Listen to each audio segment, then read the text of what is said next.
Comissão organizadora apresenta progresso serviço com a preparação do décimo visita ao Papa Mai Timor-Leste, o presidente do Parlamento Nacional.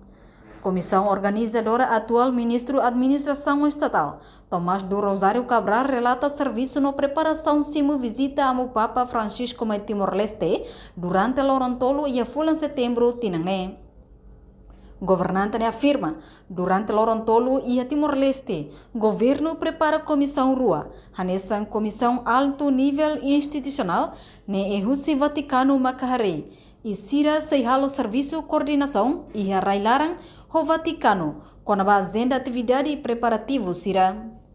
No comissão Ida Seluk, maca governo Timor-Leste ou igreja local Sira, lihusi comissão organizadora liturgia, onde prepara a atividade igreja Niang. E a comissão rua, comissão de alto nível institucional no Vaticano Macaharei. O senhor Marco, representante da Vaticano, representa o Vaticano. Amo Cardeal representa a igreja local. O Estado, o governo Timor-Leste, o ministro da China, né? Comissão alto nível institucional. Nia tal saída. Comissão alto nível institucional, nia halo serviço de coordenação railar no Vaticano. A agenda, a atividades preparativas, a visita ao Papa Nia. Pois a comissão organizadora ainda. Comissão organizadora nela o governo Messac.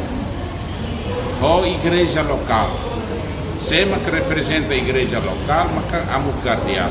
Nemo Borsei, a Meneirua, assina acordo de entendimento, diploma conjunto ainda, para a comissão organizadora, né? Bele serviço hoje dia.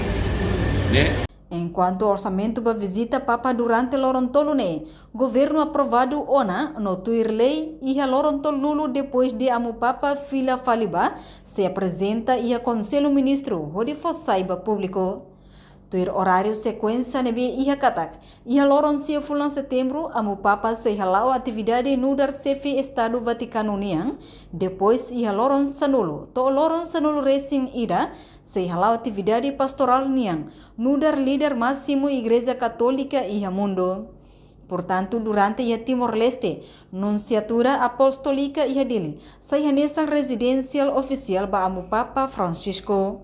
Reportagem Melda Fátima, Televisão Timor Post.